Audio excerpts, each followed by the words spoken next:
Back with my little train game.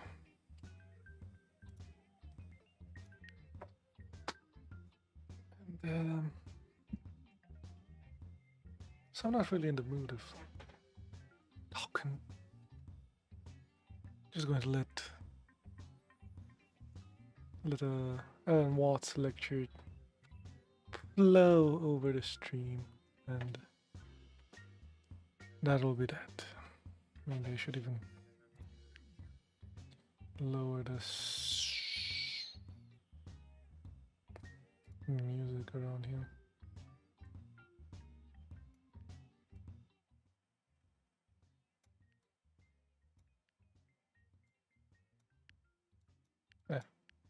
Let the sounds. I don't know. I'll put them like that. Yeah. Buddhism, change is emphasized. First, to unsettle people who think that they can achieve permanence by hanging on to life. It's about and death. It seems that the preacher is wagging his finger at them and saying, you know, like the Scotch preacher one day saying to Sunday congregation, preaching on the text, vanity of vanities, all is vanity. And what about the rich food you put into your mouths? 'Tis vanity. And the fine raiment you put on your backs? 'Tis vanity.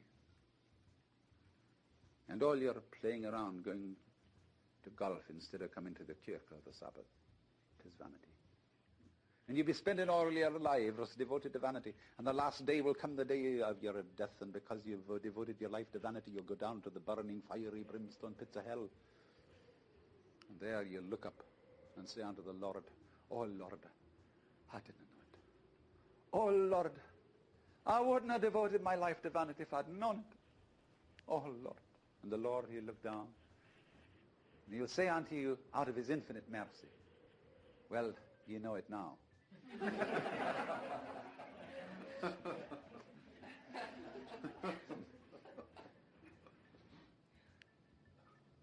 So all the preachers together, you should say, don't cling to this thing. So then, as a result of that, and now I'm going to speak in strictly Buddhist terms, the follower of the way of Buddha seeks deliverance from attachment to the world of change. He seeks nirvana, the state beyond change, which the Buddha called the unborn, the unoriginated, the uncreated, and the unformed. But then you see, what he finds out is that in seeking a state beyond change, seeking nirvana as something away from samsara, which is the name for the wheel, he is still seeking something permanent. And so there are, as Buddhism went on, they thought about this a great deal. And this very point was the point of division between the two great schools of Buddhism, which in the south were Theravada, the doctrine of the Thera, the elders, sometimes known disrespectfully as the Hinayana. Yana means a vehicle, a conveyance, a diligence, or a ferry boat. This is a yana. And I live on a ferry boat because that's my job. Then there is the other school of Buddhism called the Mahayana. Maha means great. Hina, little. The great vehicle and the little vehicle. Now, what is this? The Mahayanists say, your little vehicle just gets a few people who are very, very tough ascetics and takes them across the other shore to nirvana. But the great vehicle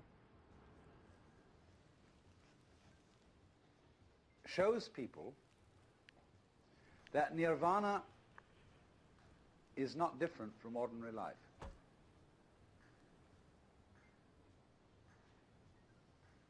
So that when you have reached nirvana,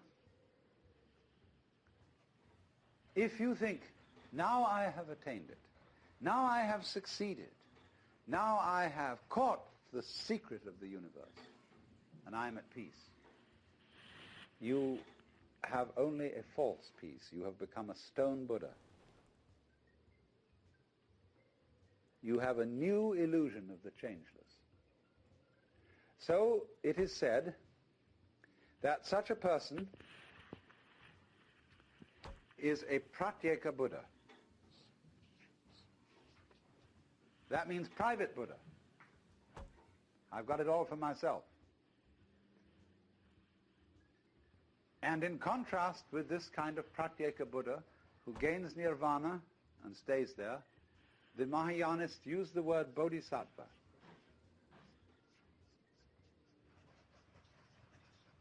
Sattva means essential principle, bodhi, awakening. A person whose essential being is awakened. The word used to mean junior Buddha, someone on the way to becoming a Buddha. But in the course of time, it came to mean someone who had attained Buddhahood, who had reached nirvana, but who returns into everyday life to deliver all other beings. This is the popular idea of a bodhisattva, a savior. And so in the popular Buddhism of Tibet and China and Japan, people worship the bodhisattvas, the great bodhisattvas, as saviors.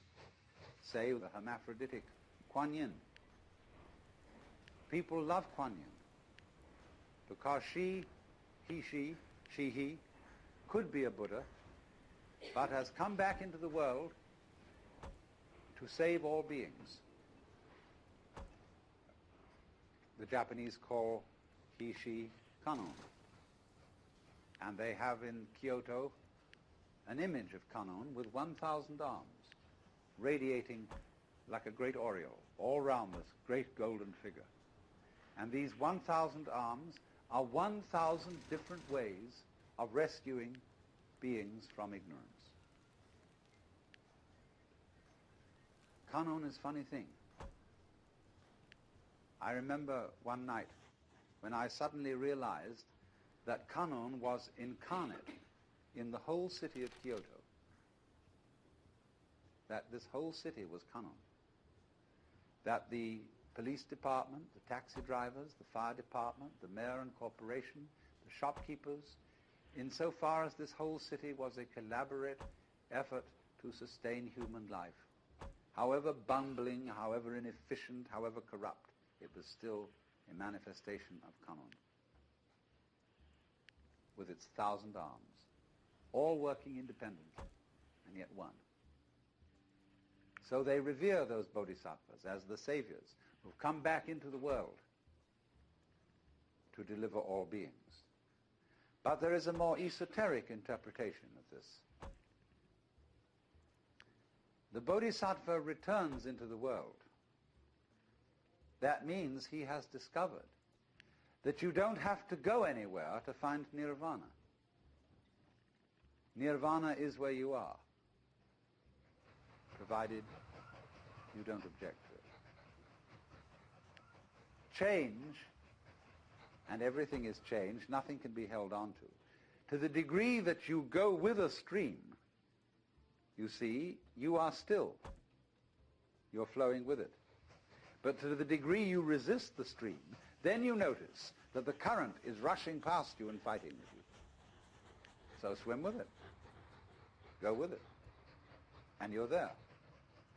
You're at rest.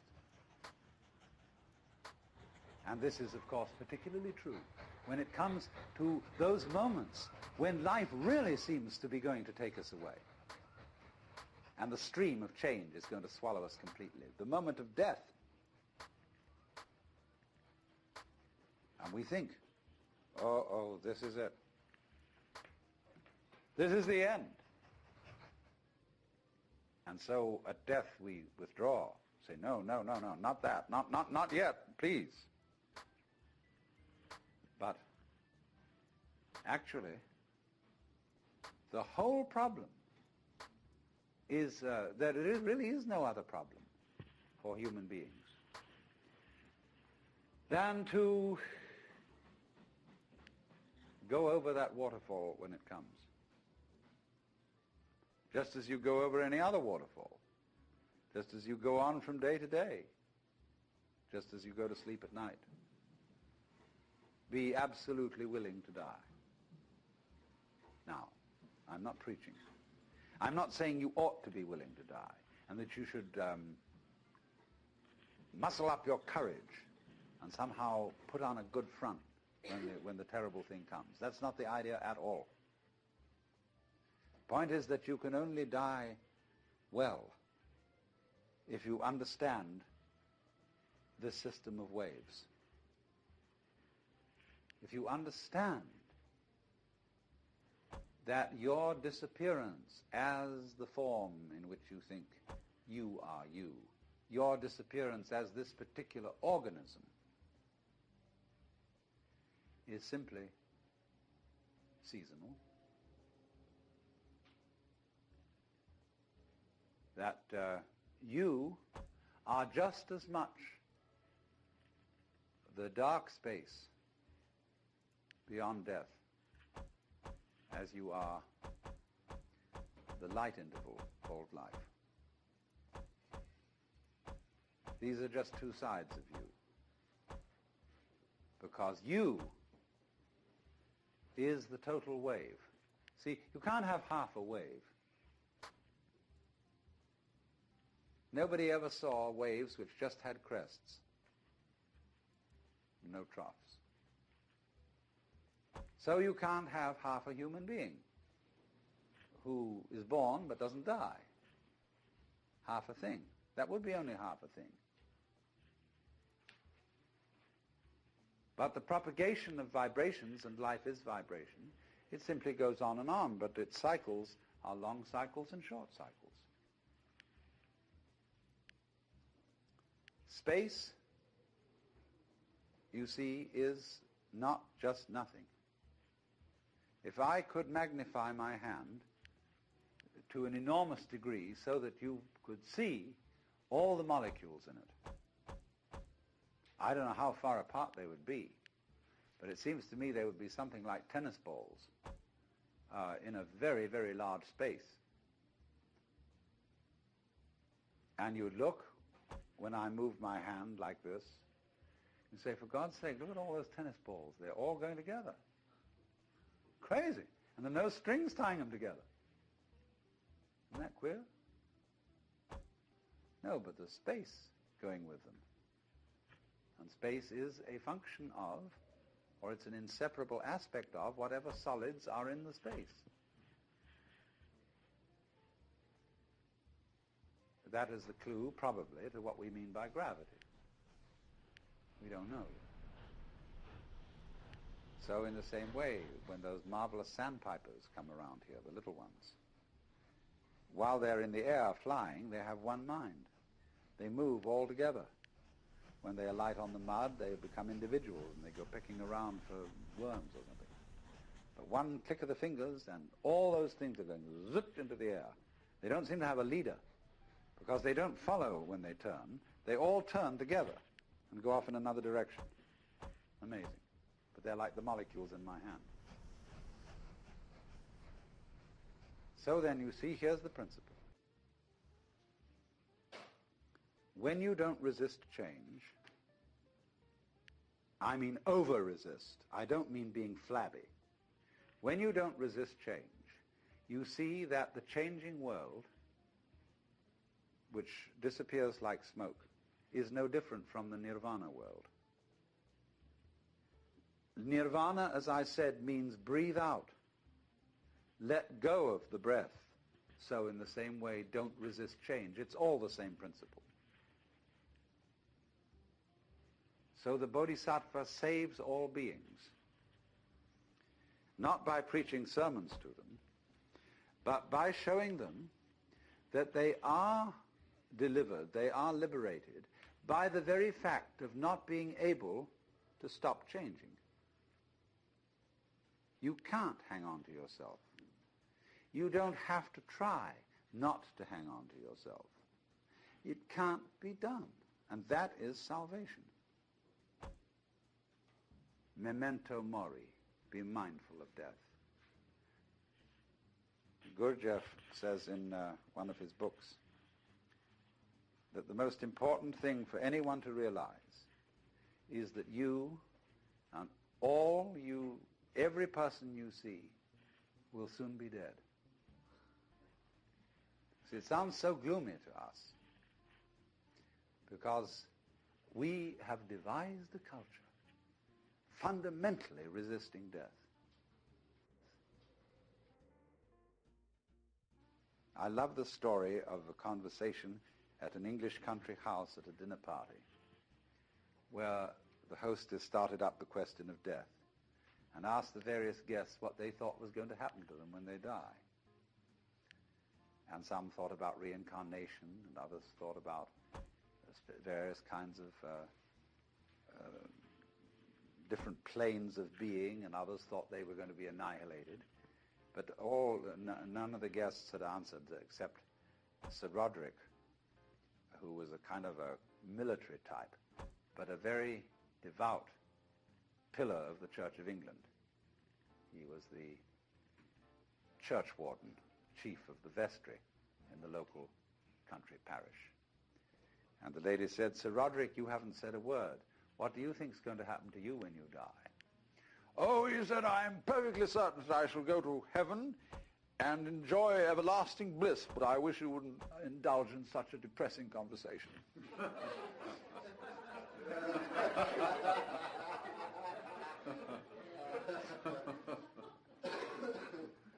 That's true, isn't it? Death in the Western world is a real problem. We hush it up. We pretend it hasn't happened. Our morticians, who are very smart commercial operators, know exactly what's expected of them. And they make death just awful by pretending it doesn't happen. See what happens. You go to a hospital and you're at the end. You've got terminal cancer.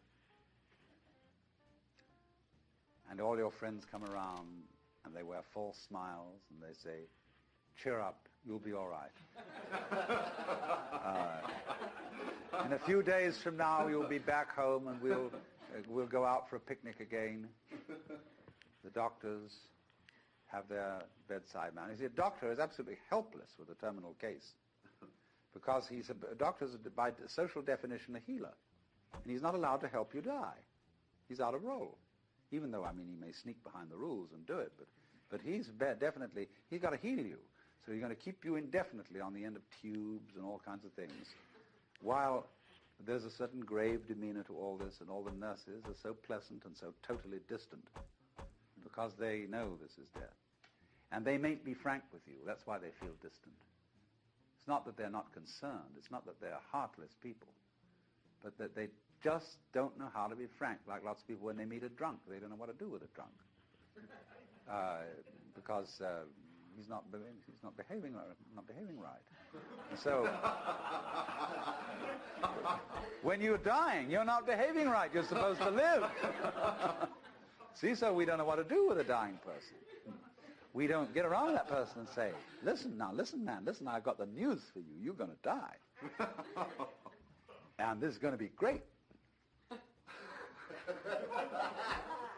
Look, no more responsibilities. Don't have to pay those bills anymore. Don't have to worry about anything. You're going to just die. And let's go out with a bang. Let's have a party, see? We'll put some of that morphine in you so that you won't hurt too much.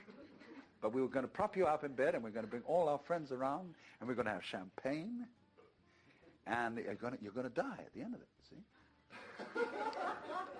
And it's going to be just marvelous.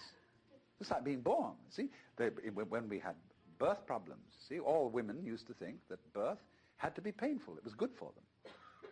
It was one of the things you had to suffer because you'd been screwing around with people, and therefore you had to have a child, and it's got to hurt. And then the doctors got together and they scratched their heads, and a man called Grantley Dick Reed said, no, birth doesn't hurt, it's natural. All we've got to do is to talk these women into the idea that it doesn't hurt, that all these so-called pains are just tensions, and that birth is great. It's not a disease. It's not really something you ought to go to hospital for, because you associate hospitals with diseases and sickness. Birth isn't sickness. All right, now let's do some new thinking. What about death? Is death sickness?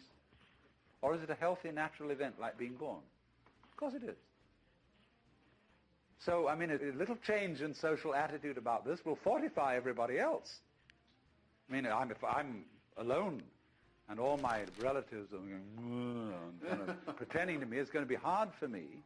I've got to challenge the whole bunch of them and get my dander up and say, listen, damn you, I don't want all this thing around here. You've got to take a different attitude about my death. Well, that's hard. But if everybody helps me, and we do, we're all one body, if they all come around and say, congratulations, you're going to die. Liberation. Liberation now, you see. Because just before you die, I mean, look, I know very well a skillful priest handling a person dying can do this for them. But he has to talk very, very, very straight.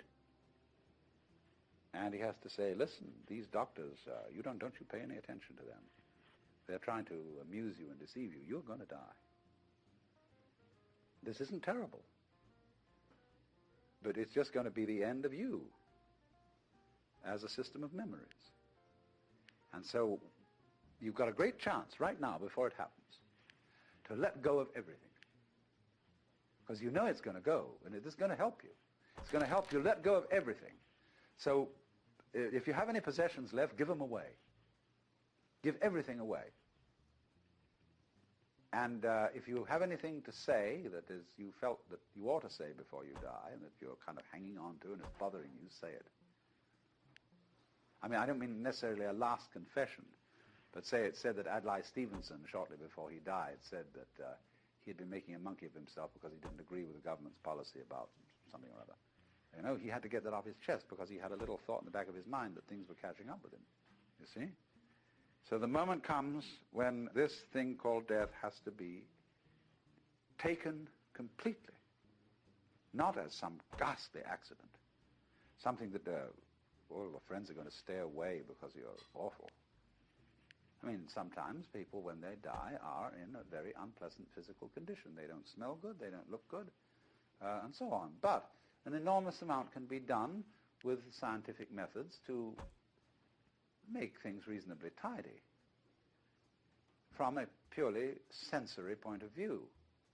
But the main thing is the attitude, that death is as positive as birth and should be a matter for rejoicing, because death is the symbol of the liberation. There is a wonderful saying that Ananda Kumaraswamy used to quote, "I pray that death will not come and find me still unannihilate." In other words, that man dies happy if there is no one to die. In other words, if the ego has disappeared before death caught up with it. But you see, the knowledge of death helps the ego to disappear because it tells you you can't hang on.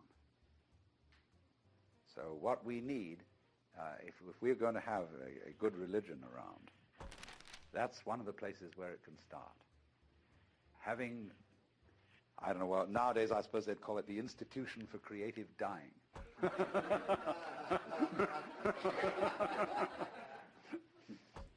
But something like that. And you can have one department where you can have champagne cocktail party to die with, another department where you can have glorious religious rituals and priests and things like that, another department where you can have psychedelic drugs, another department where you can have special kinds of music, anything, you know. All these arrangements will be provided for in a hospital for delightful dying. But that's the thing, to go out with a bang instead of a whimper. I was talking a great deal yesterday afternoon about the Buddhist attitude to change, to death, to the transience of the world, and was showing that preachers of all kinds stir people up in the beginning by alarming them about change. That's like somebody, you know, actually raising an alarm, just in the same way as if I want to pay you a visit, I ring the doorbell. And then we can come in and I don't need to raise an alarm anymore. So in the same way, it sounds terrible, you see, that everything is going to die and pass away, and here you are, thinking that happiness, sanity, and security consist in clinging on to things which can't be clung to, and in any case there isn't anybody to cling to them. And the whole thing is a weaving of smoke.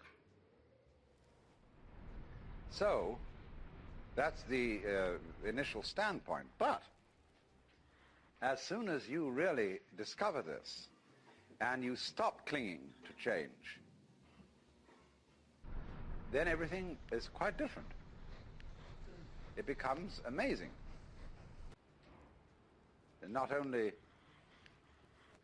do all your senses become more wide awake, not only do you feel almost that you're walking on air, but you see, finally, that there is no duality, no difference between the ordinary world and the nirvana world. They're the same world, but what makes the difference is the point of view. And of course, if you keep identifying yourself with some sort of stable entity that sits and watches the world go by, you don't acknowledge your union, your inseparability from everything else that there is. You go by with all the rest of the things. But if you insist on trying to take a permanent stand, on trying to be a permanent witness of the flux, then it grates against you, and you feel very uncomfortable. But it is a fundamental feeling in most of us that we are such witnesses. We feel that behind the stream of our thoughts, of our feelings and our experiences, there is something which is the thinker, the feeler, and the experiencer. Not recognizing that that is itself a thought, feeling, or experience, and it belongs within and not outside the changing panorama of experience. It's what you call a cue signal. In other words, when you telephone and your telephone conversation is being tape recorded, it's the law that there shall be a beep every so many seconds. And that beep cues you in to the fact that this conversation is recorded. So in a very similar way, in our everyday experience, there's a beep which tells us this is a continuous experience which is mine. Beep. In the same way, for example, it is a cue signal when a composer arranges some music and he keeps in it a recurrent theme, but he makes many variations on it. Or more subtle still, he keeps within it a consistent style. So you know that it's Mozart all the way along, because it sounds like Mozart. But there isn't, as it were, a constant noise going all the way through to tell you it's continuous, although in Hindu music they do have something called the drone. There is behind all the drums and every kind of singing something that goes,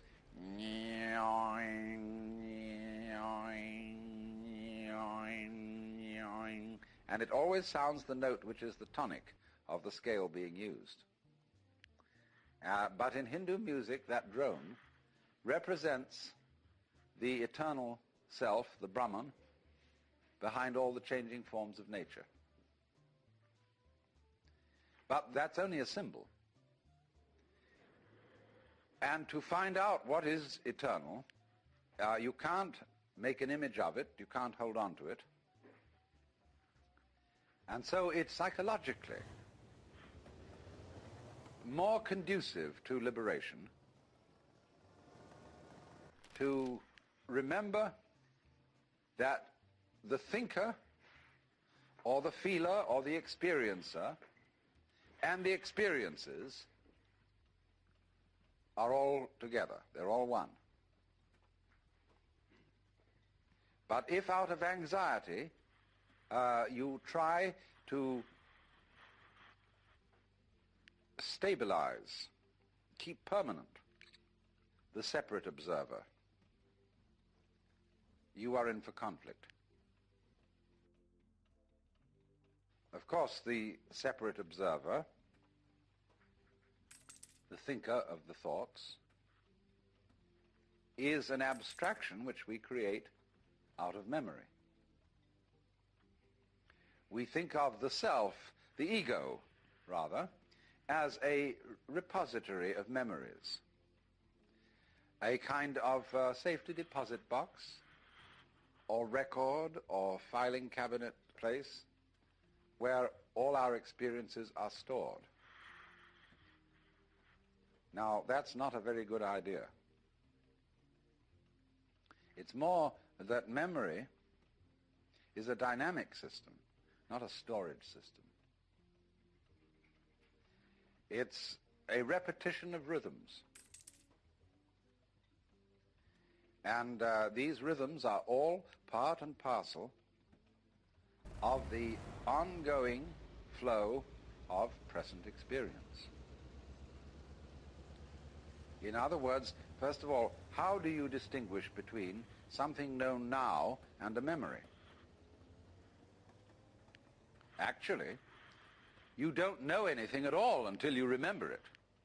Because if something happens that is purely instantaneous, if a light flashes, or to be more accurate, if there is a flash lasting only 1/1,000,000th of a second, you probably wouldn't really experience it,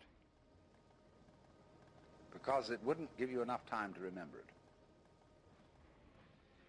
We say in customary speech, well, it has to make an impression. So in a way, all present knowledge is memory, because you look at something and for a while the rods and cones in your retina respond to that, and they do their stuff, jiggle, jiggle, jiggle. It's all vibration. And so as you look at things, they set up a series of echoes in your brain. And these echoes keep reverberating, because the brain is very complicated. First of all, everything you know is remembered, but there is a way in which we distinguish between seeing somebody here now and the memory of having seen somebody else who is not here now, but whom you did see in the past, and you know perfectly well when you remember that other person's face, it's not an experience of the person being here. How is this? Because memory signals have a different cue attached to them than present time signals. They come on a different kind of vibration. Sometimes, however, the wiring gets mixed up and present experiences come to us with a memory cue attached to them. And then we have what is called a déjà vu experience. We are quite sure we've experienced this thing before. But the problem is that we don't see, don't ordinarily recognize, is that although memory is a series of signals with a special kind of cue attached to them so that we don't confuse them with present experience, they are actually all part of the same thing as present experience. They are all part of this constantly flowing life process, and there is no separate witness standing aside from the process, watching it go by. You're all involved in it. Now, accepting that, you see, going with that, although at first it sounds like the knell of doom, is if you don't clutch it anymore. Splendid. That's why I said that death should be an occasion for a great celebration, that people should say, happy death to you, and always surround death with joyous rites, because this is the opportunity for the greatest of all experiences, when you can finally let go because you know there's nothing else to do. There was a kamikaze pilot who escaped because his plane that he was flying at an American aircraft carrier went wrong, and he landed in the water instead of hitting the plane, so he survived. But he said afterwards that he had the most extraordinary state of exaltation. It wasn't a kind of patriotic ecstasy, but the very thought that in a moment he would cease to exist, that he would just be gone, for some mysterious reason that he couldn't understand, made him feel absolutely like a god. Well then, in Buddhist philosophy, this a sort of annihilation of oneself, this acceptance of change, is the doctrine of the world as the void. This doctrine did not emerge very clearly very prominently in Buddhism until quite a while after Gautama the Buddha had lived. We begin to find this, though, becoming prominent about the year 100 BC. And by 200 AD, it had reached its peak. And it was developed by the Mahayana Buddhists. And it is the doctrine of a whole class of literature which goes by this complex name, Prajna Paramita. Now, Prajna means wisdom. Paramita, for crossing over, for going beyond. There is a small Prajna Paramita Sutra, a big Prajna Paramita Sutra, and then there's a little short summary of the whole thing called the Hridaya, or Heart Sutra. And that is recited by Buddhists all over Northern Asia, Tibet, China, and Japan. And it contains the saying, that which is void is precisely the world of form, that which is form is precisely the void. Form is emptiness, emptiness is form, so on. And it elaborates on this theme. It's very short, but it's always chanted at important Buddhist ceremonies. And so it is supposed by scholars of all kinds who have a missionary background that the Buddhists are nihilists, that they teach that the world is really nothing, there isn't anything, and that there seems to be something is purely an illusion. But of course this philosophy is much more subtle than that. The main person who was responsible for developing and maturing this philosophy was Nagarjuna. And he lived about 200 AD. One of the most astonishing minds that the human race has ever produced. And the name of Nagarjuna's school of thought is Madhyamika, which means really the doctrine of the middle way. But it's sometimes also called the doctrine of emptiness, or Shunyavada, from the basic word shunya, or sometimes shunya has ta added on the end, and that ta means ness, emptiness. Well then, emptiness means essentially transience. That's the first thing it means. Nothing to grasp, nothing permanent, nothing to hold on to.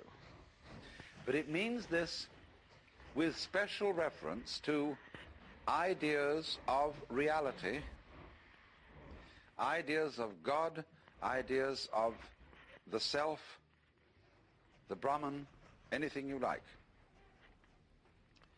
What it means is that reality escapes all concepts. If you say there is a God, that's a concept. If you say there is no God, that's a concept. And Nagarjuna is saying that always your concepts will prove to be attempts to catch water in a sieve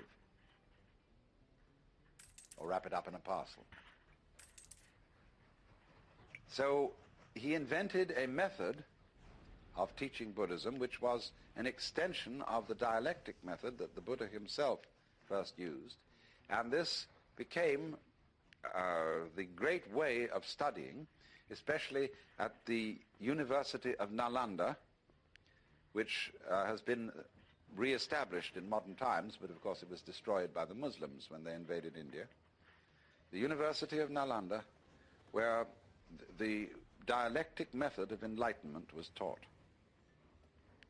The dialectic method is perfectly simple.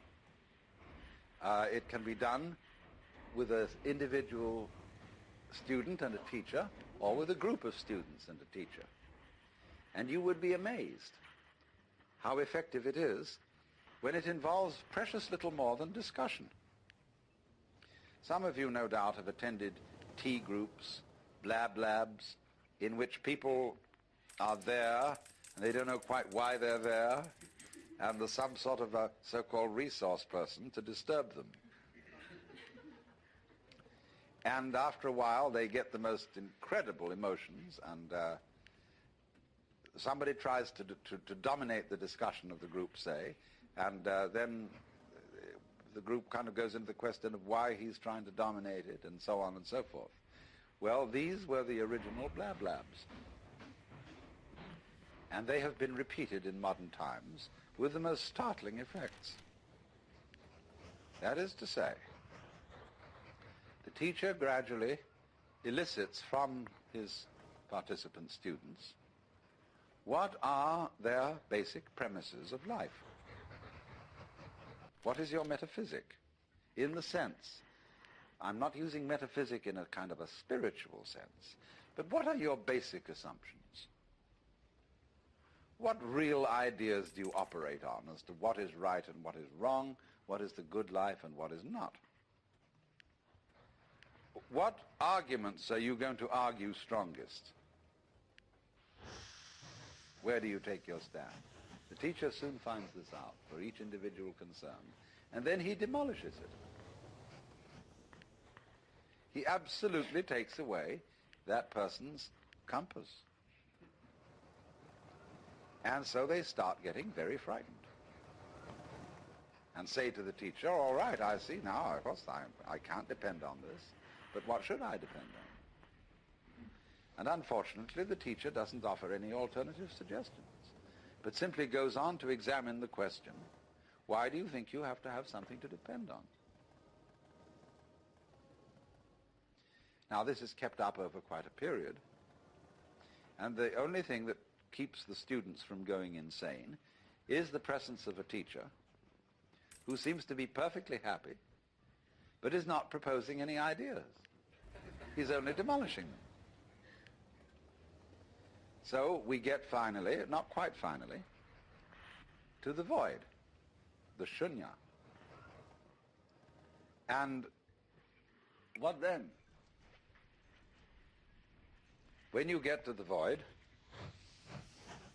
there is an enormous and unbelievable sense of relief. That's nirvana. Phew, as I gave a proper English translation of nirvana. Ah, great. So they are liberated, and yet they can't quite say why or what it is that they found out. So they call it the void. But Nagarjuna went on to say, you mustn't cling to the void. You have to void the void. And so the void of non-void is the great state, as it were, of Nagarjuna's Buddhism. But you must remember that all that has been voided, all that has been denied, are those concepts in which one has hitherto attempted to pin down what is real. In Zen Buddhist texts they say, you cannot nail a peg into the sky. And so, to be a man of the sky, a man of the void, is also called a man not depending on anything. And when you're not hung on anything, you are the only thing that isn't hung on anything, which is the universe. Which doesn't hang, you see. Where would it hang? It has no place to fall on, even though it may be dropping. There will never be the crash of it landing on concrete floor somewhere.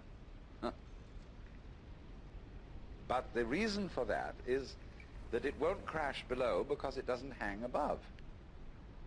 And so there is a poem in Chinese which speaks of such a person as having above not a tile to cover the head, below not an inch of ground on which to stand. And you see, this which to people like us who are accustomed to rich imageries of the divine, the loving Father in heaven who has laid down the eternal laws, O Word of God incarnate, O wisdom from above, O truth unchanged, unchanging, O light of life and love, the wisdom which from the hallowed page, a lantern for our footsteps, shines out from age to age. See, so that's very nice. We feel we know where we are, and that it's all been written down, and that in heaven the Lord God is resplendent with glory, with all the colors of the rainbow, with all the saints and angels around and everything like that. So we feel that it's positive, that we've got a real rip-roaring, gutsy religion full of color and so on. But it doesn't work that way. Roaring, gutsy religion full of color and so on. But it doesn't work that way. The more clear your image of God, the less powerful it is, because you're clinging to it. The more it's an idol. But voiding it completely isn't going to turn it into what you think of as void. What would you think of as void? Being lost in a fog, so that it's white all around and you can't see in any direction. Being in the darkness. Or the color of your head as perceived by your eyes. That's probably the best illustration that we would think of as the void. Because it isn't black and it isn't white, it isn't anything. But that's still not the void. Take the lesson from the head. How does your head look to your eyes? Well, I tell you, it looks like what you see out in front of you. Because all that you see out in front of you is how you feel inside your head. So it's the same with this.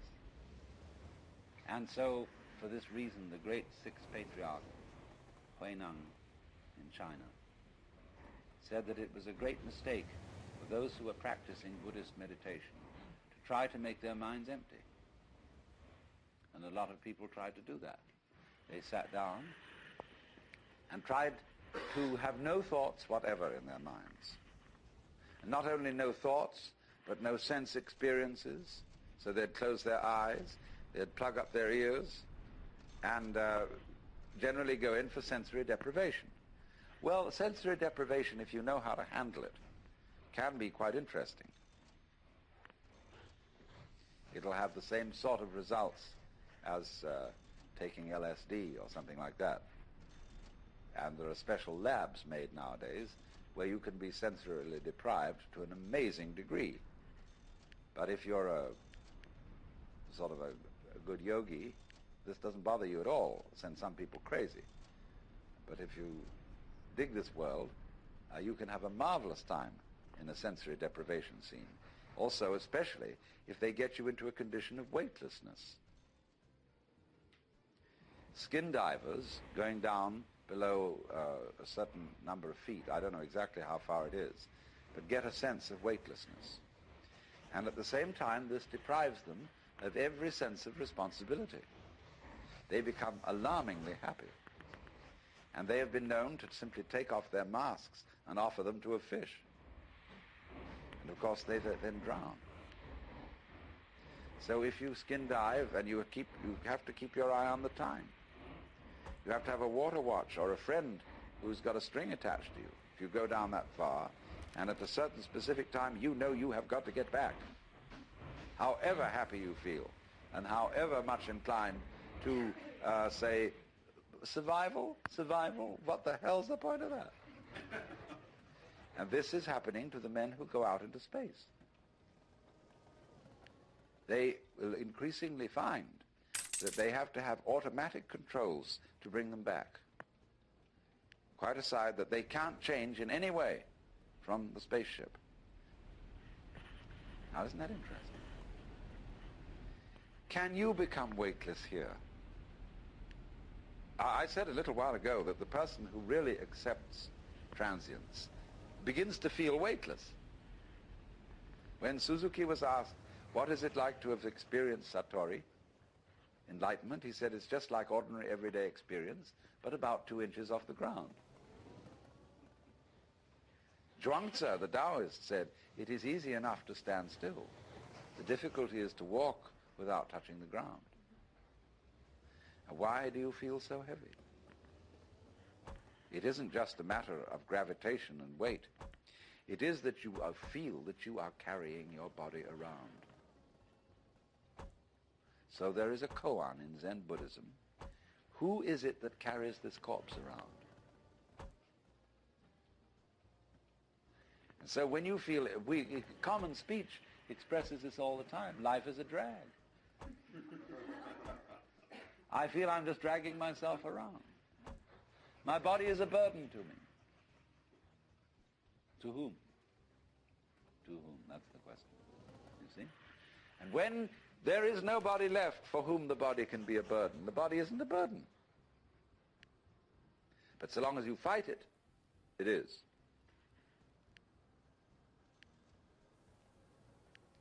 So then, when there is nobody left to resist the thing that we call change, which is simply another word for life,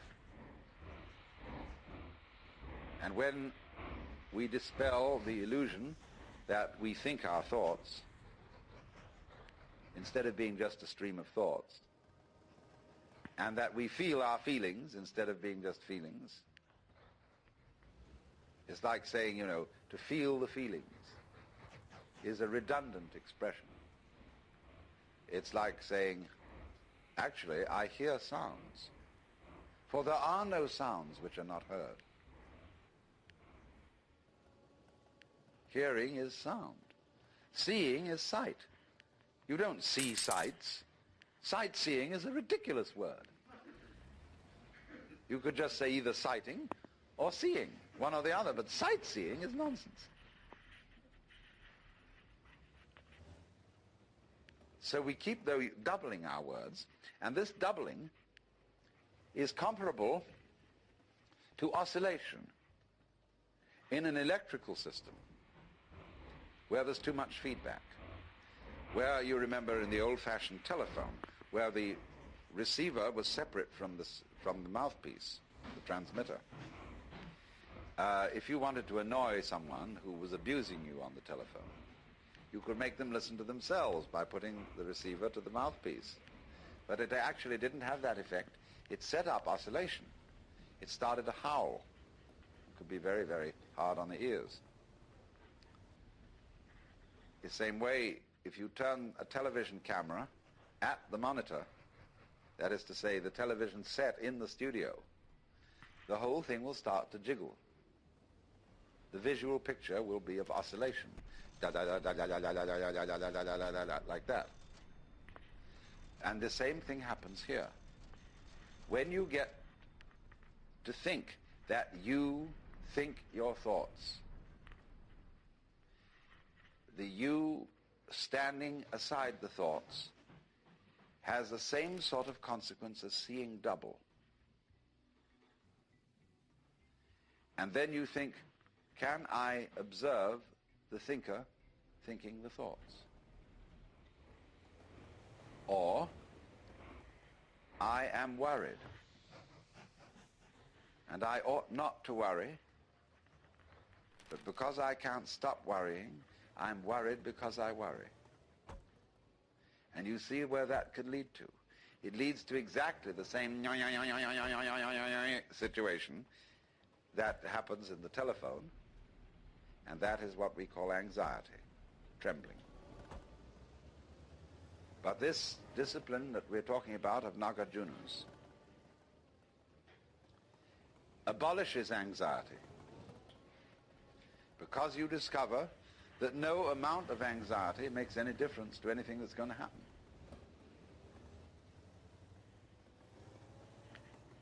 In other words, from the first standpoint, the worst is going to happen. You're all going to die. And don't just put it off in the back of your mind and say, I'll consider that later. It's the most important thing to consider now, because it enables you, it is the mercy of nature,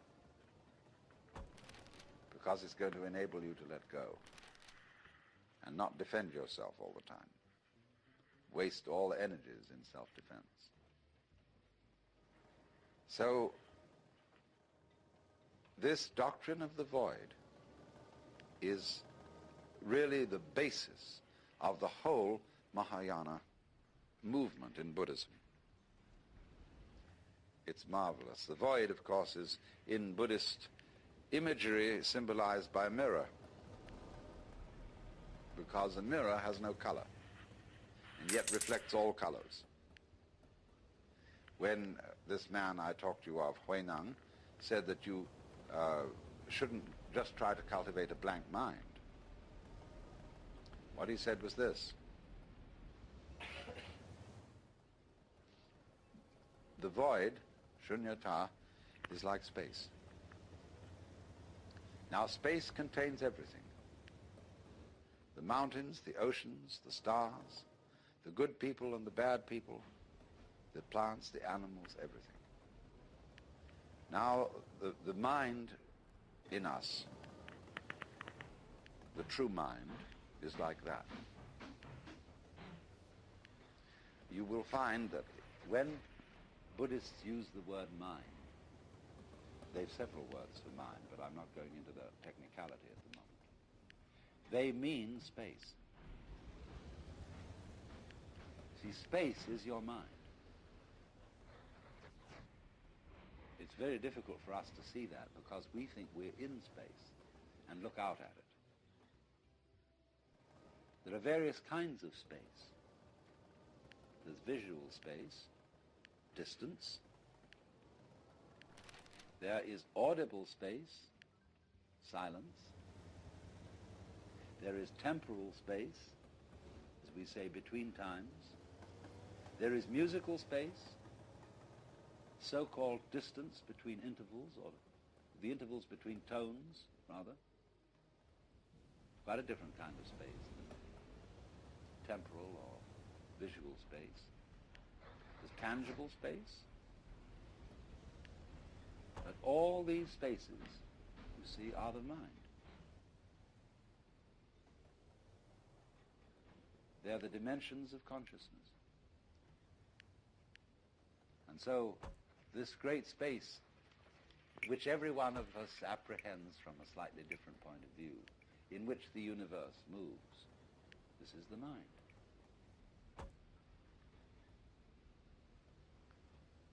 So it's represented by a mirror, because although the mirror has no color, it is for that reason able to receive all the different colors. Meister Eckhart said, in order to see color, my eye has to be free from color. So in the same way, in order not only to see, but also to hear, to think, to feel, you have to have an empty head. And the reason why you are not aware of your brain cells, unless you're only aware of your brain cells if you get a tumor or something in the brain, when it gets sick. But in the ordinary way, you're totally unconscious of your brain cells. They're void. And for that reason, you see everything else. So that's the central principle of the Mahayana. And it works in such a way, you see, that it releases people from the notion that Buddhism is clinging to the void. This was very important when Buddhism went into China. The Chinese really dug this. because Chinese are a very practical people. And when they found these Hindu Buddhist monks trying to empty their minds and to sit perfectly still and not to engage in any family activities, they were celibates, Chinese thought they were crazy. Why do that? And so the Chinese reformed Buddhism. And they allowed Buddhist priests to marry. And in fact, what they especially enjoyed was a sutra that came from India, in which a layman, who was a wealthy merchant called Vimalakirti, out-argued all the other disciples of Buddha. And of course, you know, if in these are these dialectic arguments that are very, very intense things. If you win the argument, everybody else has to be your disciple. So Vimalakirti, the layman, won the debate, even with Manjusri, who is the bodhisattva of supreme wisdom. They all had, you see, a contest to define the void. And all of them gave their definitions. Finally, Manjusri gave his. And Vimalakirti was asked then for his definition, and he said nothing. And so he won the whole argument. The thunderous silence. You're listening to the Psychedelic Salon, where people are changing their lives one thought at a time. I have a feeling that you joined in the laughter when Watts told the story about the church warden who...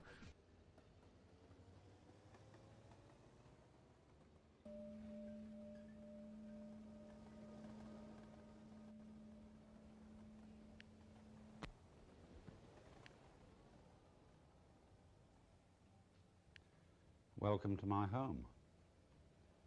We're aboard the ferryboat Vallejo, which is tied up at the north end of Sausalito, close to San Francisco. And this is where I live. And you may think this place is rather weird. But that's because I've always loved weird things. I remember when I was a little boy, people used to say to me, "Alan, you're so weird. Why can't you be like other people?" Well, I thought that was just plain dull, like having the same thing for dinner every day. And as is well said, variety is the spice of life. So you will indeed find this place rather strange.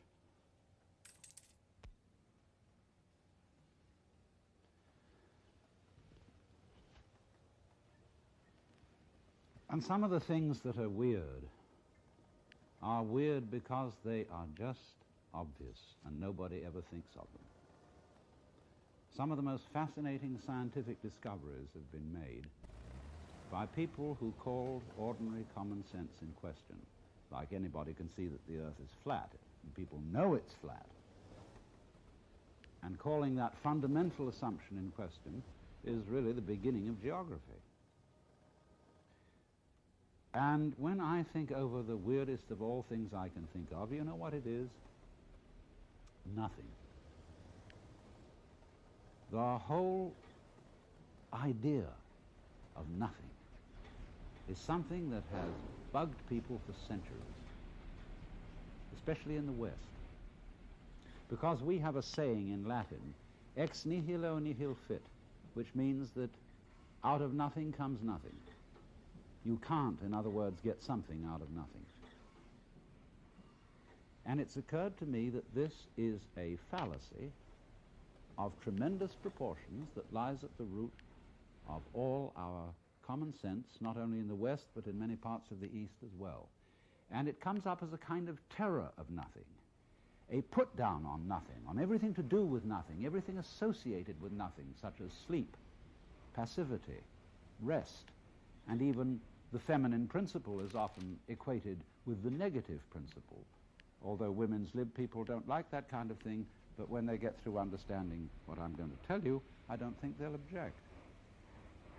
Because what has struck me is that nothing, the negative, the empty, is exceedingly powerful.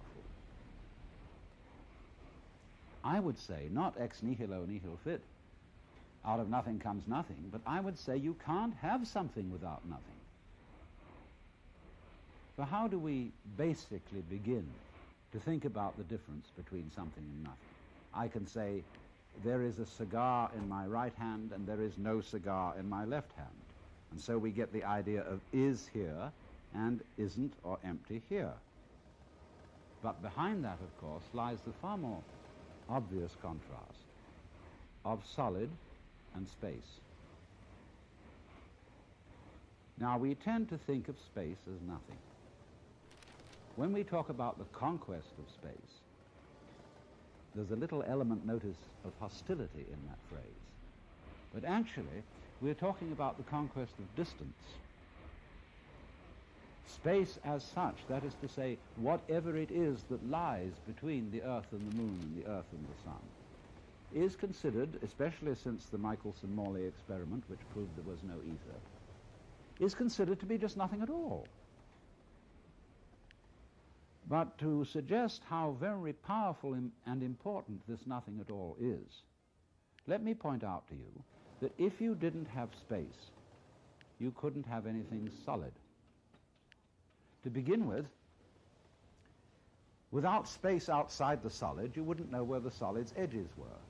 For example, you can see me on the camera because you see a background here and all around me, and that background shows up my outline. But if that wasn't there, then you would notice, say, only the beads and the microphone here, and this would become the background. But you always have to have a background to see a figure. You just can't do without it. So that means that the figure and the ground, the solid and the space, in some way are inseparable and go together. Now, we find this very commonly in the phenomena of magnetism and electricity. A magnet has a north pole and a south pole, and a battery has a positive pole and a negative pole. There is no such thing as a magnet with one pole only. That's supposing we equate with north with south, and north with is and south with isn't. Then we see we can't do without the two of them. You can chop the magnet in two, supposing it's a bar magnet, and you'll just get another north pole and south pole on the end of each piece. And so in the same way, a current will not flow through an electric circuit until the negative pole is connected as well as the positive. Because the current does not wait in the wire like water in a hose and then begin to flow when you, as it were, connect it with the negative pole like turning on the nozzle. There won't be any current in the wire at all until its end point, which is the negative, is established. So what this is trying to get into our basic logic is this, that there isn't a sort of fight between something and nothing. You know the famous words of Hamlet, to be or not to be, that is the question. It isn't. To be or not to be is not the question. Because, as I think I've shown, you can't have a solid without space. And therefore you can't have an is without an isn't, a something without a nothing, a figure without a background. And we can turn that right the other way round and say you can't have space without solid. Because imagine nothing but space. Space, space, space, with nothing in it at all forever. But there you are imagining it, and you're something in it. To have the whole idea of there being only space and nothing else at all is not only inconceivable, but perfectly meaningless. Because we always know what we mean by contrasts. We know what we mean by white in comparison with black. We know life in comparison with death. We know pleasure in comparison with pain, up in comparison with down. But you will notice of all these things that they must come into being together. You don't have first something and then nothing, or first nothing and then something. Something and nothing are two sides of the same coin. And as you know, if you take a coin and you file away the tail side of it, and you file that side of it away completely, the head side will disappear as well. So, in this sense, the positive and the negative, the something and the nothing, are inseparable, they go together, and in this way you could say that the nothing is the force whereby the something can be manifested. Without space, we couldn't see the stars. The stars not only occupy space, but have space between one point of the sphere and the opposite point. So the space everywhere is absolutely basic to there being anything at all. Now, ordinarily, we think that what is basic to the physical world is something we call matter. And then matter has various shapes. We think of tables as made of wood. We think of pots as made of clay. But I ask you, is a tree made of wood in the same way as a table is? No, that would be stupid, isn't it? Because a tree is wood. It isn't made of wood. Wood and tree are two different names for the same thing. But there's in the back of our mind the notion, as a root of common sense, that everything in the world is made of something, made of some kind of basic stuff. And physicists, through the centuries, have, of course, wanted to know what that was. And physics began as a quest to discover the basic stuff out of which the world is made. And with all our advances in physics, we've never found it. What we have found is not stuff, but form. We have found shapes. We have found structures. Because when you turn up the microscope and you look at things where you thought there was some sort of stuff, you find instead form, pattern, structure. You find the shapes of crystals, and you go in beyond the shapes of crystals and you find molecules. And you go in beyond molecules and you find atoms, and you go in beyond atoms and you find electrons and positrons, between which there are vast spaces.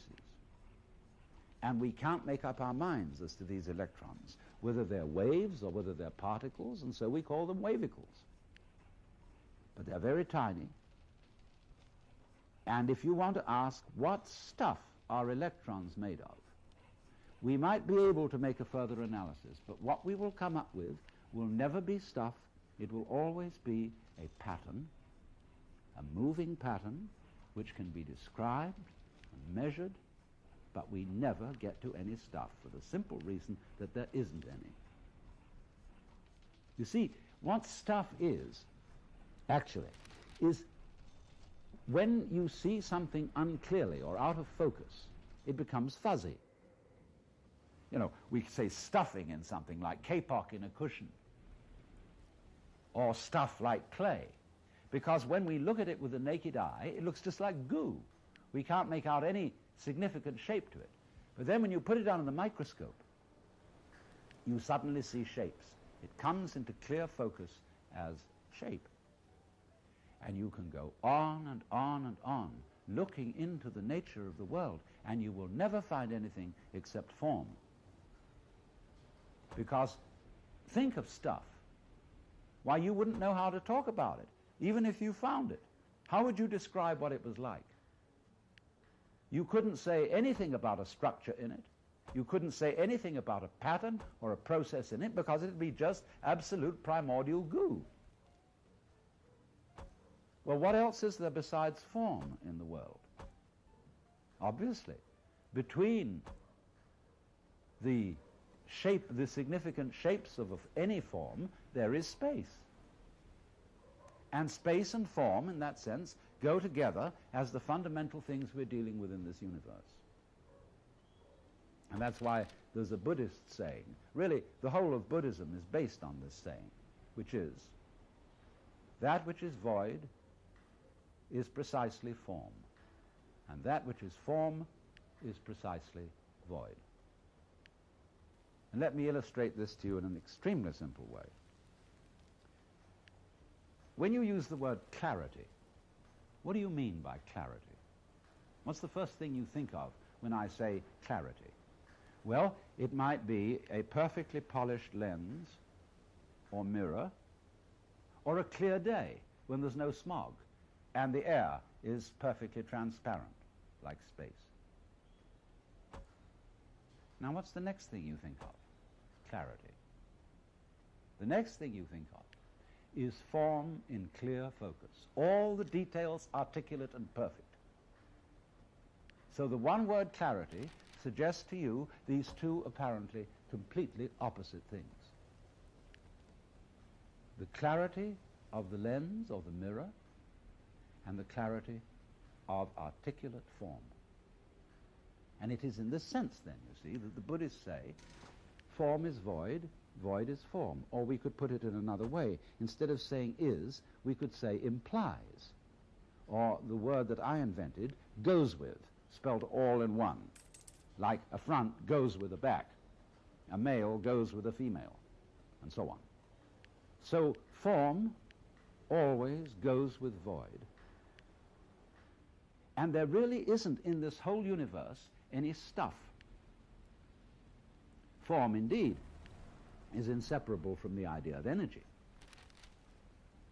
And frisky form, especially when it's moving in a very circumscribed area, appears to us as solid.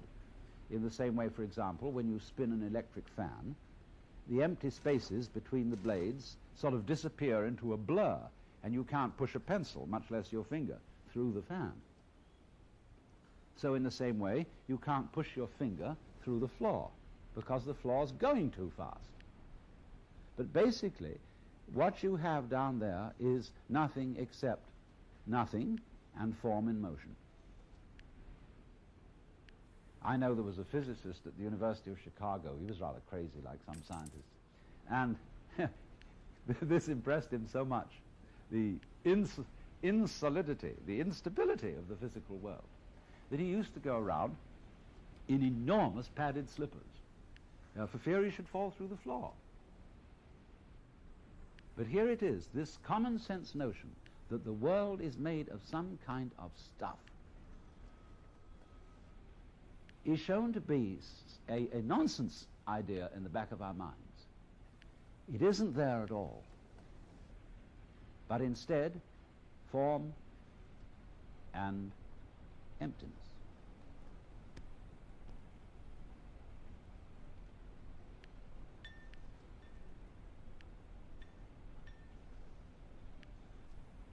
Now, we all know that energy is always vibration, pulsation. Whether it be the energy of light or the energy of sound, it's always on and off. And in the case of light, say you get very fast light, very strong light, even say with alternating current, you don't notice the discontinuity because your retina retains the impression of the on pulse.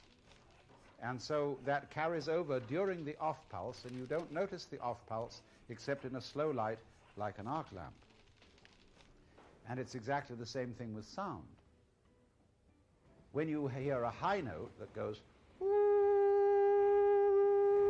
it seems much more continuous. That's because the vibrations are faster than a low note, as when I go,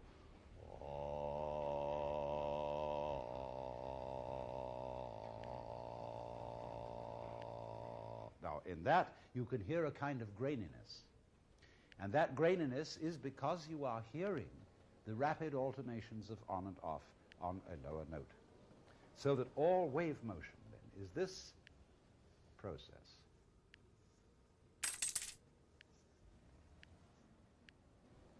And it's curious, isn't it? When we think of waves and talk about waves, we think about the crests. We think about this point. And we say, that is waves. And that is because the crests stand out from the underlying uniform bed of water, which is relatively solid in comparison with the space above. so that these crests are perceived as the things, the forms, the waves. But isn't it obvious that you cannot have the ups without the downs? You could call, you see, you get this dividing line here between above and below.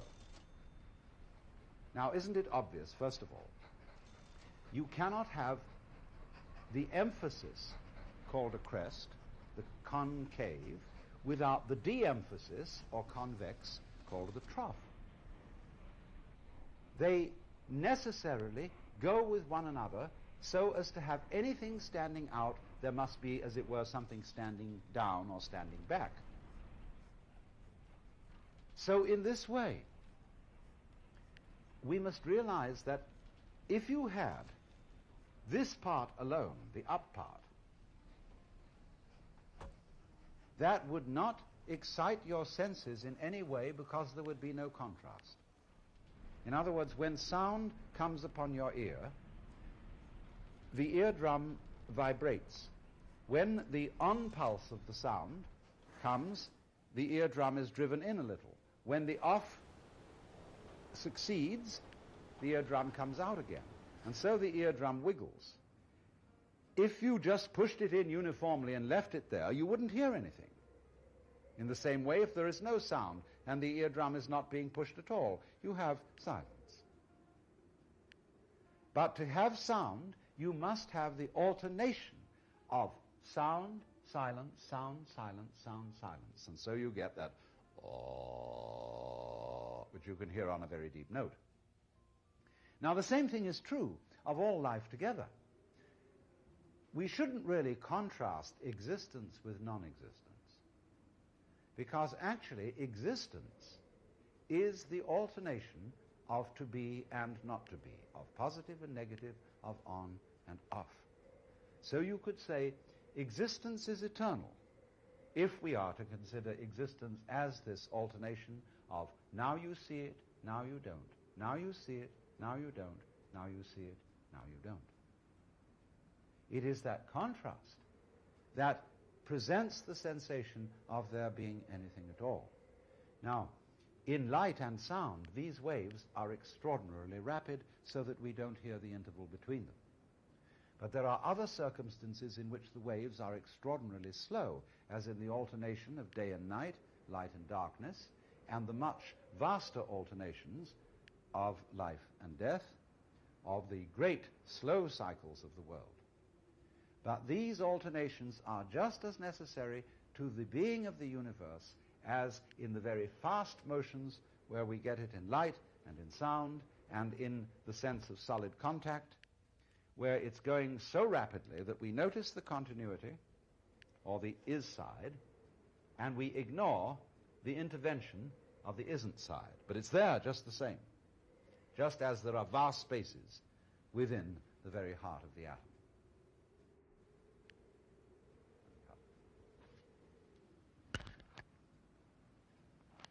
Now, another thing that goes along with all this is that it's perfectly obvious that the universe is a system which is aware of itself.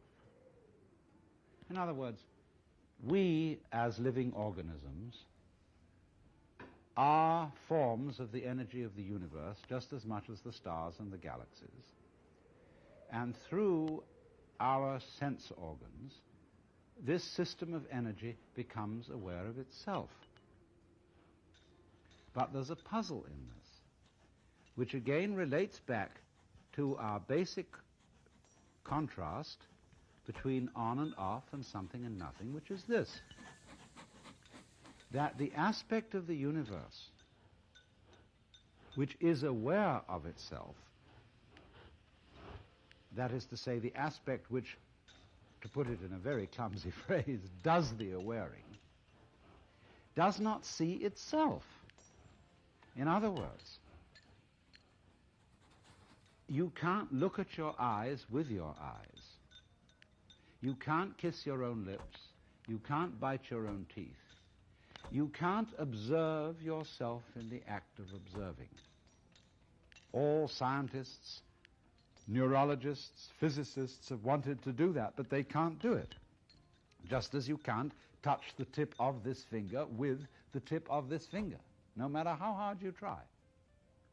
And that therefore creates, on the backside of all observation, a blank spot. Just, for example, as behind your eyes, from the point of view of your eyes, however you look around, there is blankness behind them. That's the unknown. That's the part of the universe, in other words, which does not see itself because it is seeing. And so we always get this division of experience into one half known, one half unknown. We would like, of course, it would be fascinating if we could know the always unknown. But if we say, examine the brain and the structure of the nerves behind the eyes, we're always looking at somebody else's brain out there. We're never looking at our own brain at the same time as we're investigating somebody else's brain. So there always remains this blank side of experience. Now, what I'm suggesting to you is this, that the blank side of experience has the same relationship to the conscious side as the off principle of vibration has to the on principle. Do you see that? There's a fundamental division. The Chinese call them the positive side, the yang, and the negative side, the yin. That corresponds to the idea of one in our language and zero. All numbers can be made of 1 and 0. That's called binary arithmetic, which is used for computers. And so it's all made up of off and on, and therefore equally of conscious and unconscious. But the unconscious is, so to say, the part of experience which is doing consciousness, just as the trough manifests the wave, the space manifests the solid, the background manifests the figure. And so all that side of life which you call unconscious, unknown, impenetrable, is unconscious and is unknown and is impenetrable because it's really you. In other words, the deepest you is the nothing side, is the side which you don't know. So in this sense, don't be afraid of nothing. I could make a joke and say there's nothing in nothing to be afraid of. But people in our culture are terrified of nothing. They're terrified of death. They are uneasy about sleep because they think it's a waste of time. And they have a lurking fear in the back of their minds that all this universe is eventually going to run down and end in nothing. And it will all be forgotten, buried and dead. But this is a completely unreasonable fear, because it is just precisely this nothing which is always the source of something. Think of it once again in the image of clarity. We say crystal clear. Nothing is what brings something into focus. And this nothingness, symbolized by the crystal, is your own eyeball, your own consciousness, and the clear space in which all the stars have freedom to be seen.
The ego.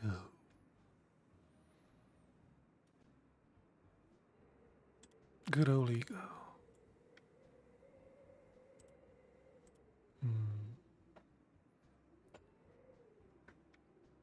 It's ever going to be loaded. I have a bit of a problem with the steelworks. It requires sand, and they're all the way here, and sand is only here in Ireland. What? Trying to load?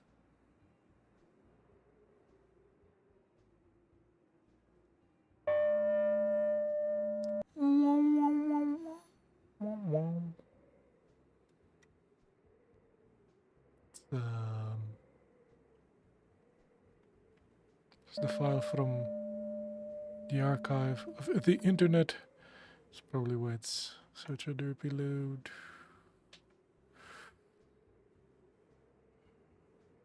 Can't even pause it for it to load up.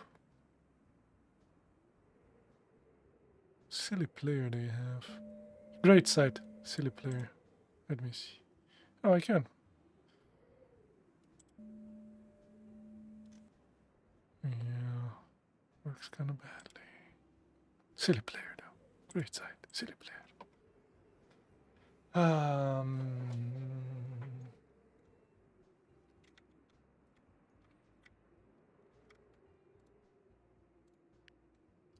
I have to bring this sand all the way here. Yeah. Or here. But we're already doing stuff here, man. So that's sand. Wow.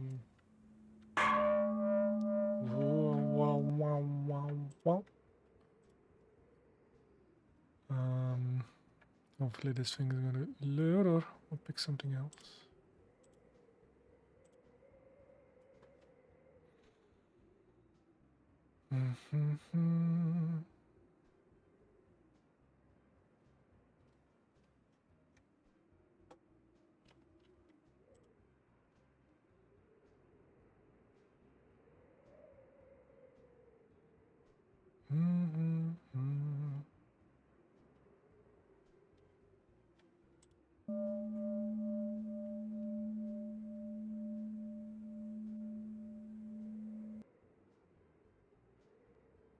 Oh, this one has a problem loading.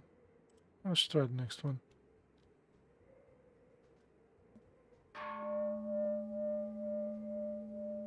They'll start with the gongy gong. This one seems fine. It's on meditation, I think. Silence. I kill you.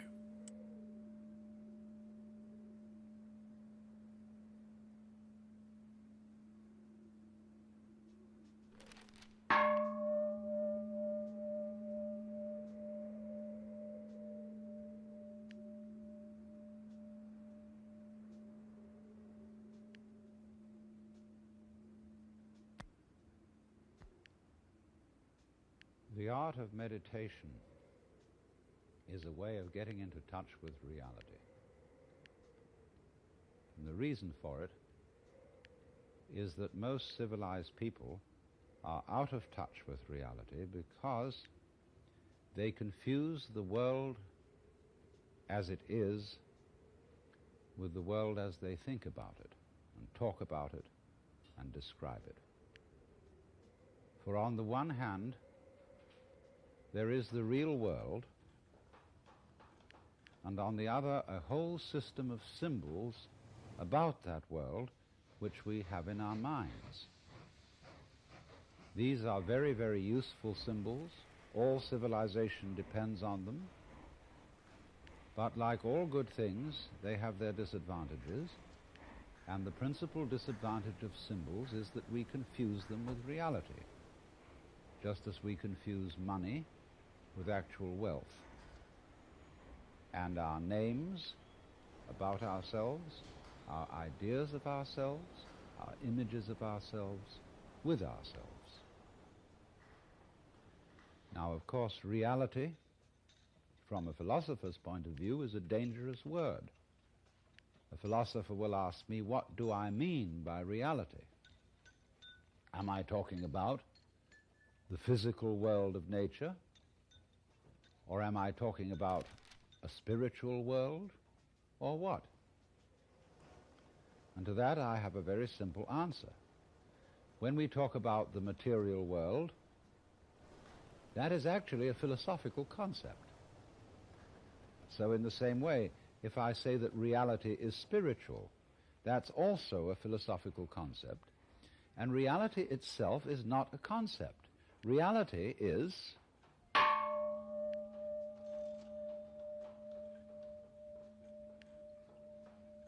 and we won't give it a name. Now, it's amazing what doesn't exist in the real world. For example, in the real world, there aren't any things, nor are there any events. That doesn't mean to say Hey there. that the real world is a perfectly featureless Listening blank. to some Watts. It means that it is a marvelous system of wiggles in which we descry things and events in the same way as we would project images on a Rorschach blot or pick out particular groups of stars in the sky and call them constellations as if they were separate groups of stars. Well, they're groups of stars in the mind's eye, in our system of concepts. They are not out there as constellations already grouped in the sky. So in the same way, the difference between myself and all the rest of the universe is nothing more than an idea. It is not a real difference. And meditation is the way in which we come to feel our basic inseparability from the whole universe. And what that requires is that we shut up. That is to say, that we become interiorly silent and cease from the interminable chatter that goes on inside our skulls. Because, you see, most of us think compulsively all the time. That is to say, we talk to ourselves. And I remember when I was a boy, we had a common saying, talking to yourself is the first sign of madness. Now, obviously, if I talk all the time, I don't hear what anyone else has to say. And so in exactly the same way, if I think all the time, that is to say, if I talk to myself all the time, I don't have anything to think about except thoughts. And therefore I'm living entirely in the world of symbols, and I'm never in relationship with reality. All right, now that's the first basic reason for meditation. But there is another sense, and this is going to be a little bit more difficult to understand, why we could say that meditation doesn't have a reason or doesn't have a purpose. And in this respect, it's unlike almost all other things that we do, except perhaps making music and dancing. Because when we make music, we don't do it in order to reach a certain point, such as the end of the composition. If that were the purpose of music, to get to the end of the piece, then obviously the fastest players would be the best. And so likewise, when we are dancing, we are not aiming to arrive at a particular place on the floor, as we would be if we were taking a journey. When we dance, the journey itself is the point. When we play music, the playing itself is the point. And exactly the same thing is true in meditation. Meditation is the discovery that the point of life is always arrived at in the immediate moment. And therefore, if you meditate for an ulterior motive, that is to say, to improve your mind, to improve your character, to be more efficient in life, you've got your eye on the future and you are not meditating. because the future is a concept. It doesn't exist. As the proverb says, tomorrow never comes. There is no such thing as tomorrow. There never will be, because time is always now. And that's one of the things we discover when we stop talking to ourselves and stop thinking. We find there is only a present, only an eternal now. So it's funny then, isn't it, that one meditates for no reason at all, except we could say for the enjoyment of it. And here I would interpose the essential principle that meditation is supposed to be fun. It's not something you do as a grim duty. The trouble with religion, as we know it, is that it is so mixed up with grim duties. We do it because it's good for you. It's a kind of self-punishment. Well, meditation, when correctly done, has nothing to do with all that.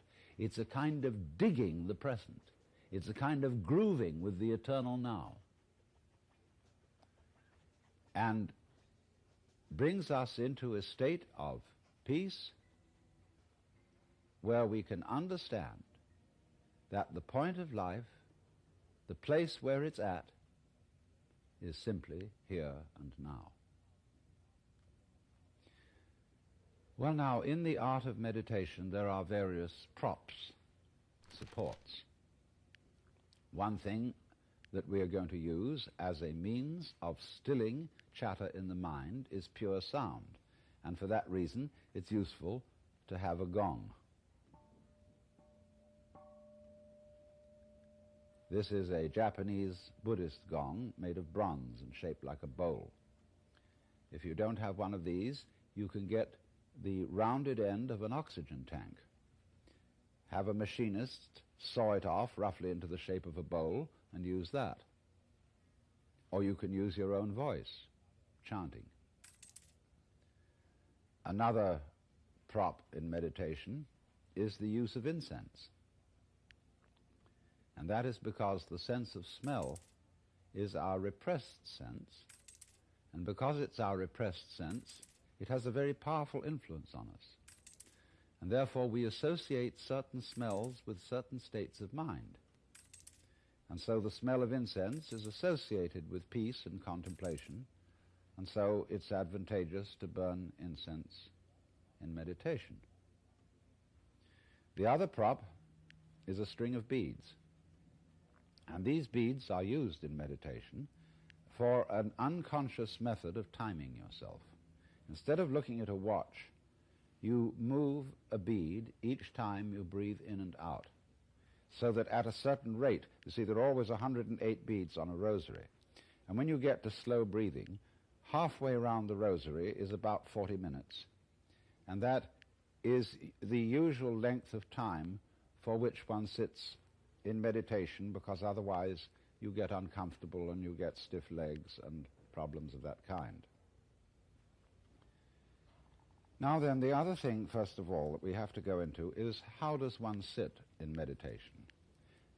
You can sit any way you want. You can sit in a chair, or you can sit like I'm sitting, which is the Japanese way of sitting, or you can sit in the lotus posture, which is more difficult, which is cross-legged, with the feet on the thighs, soles upwards.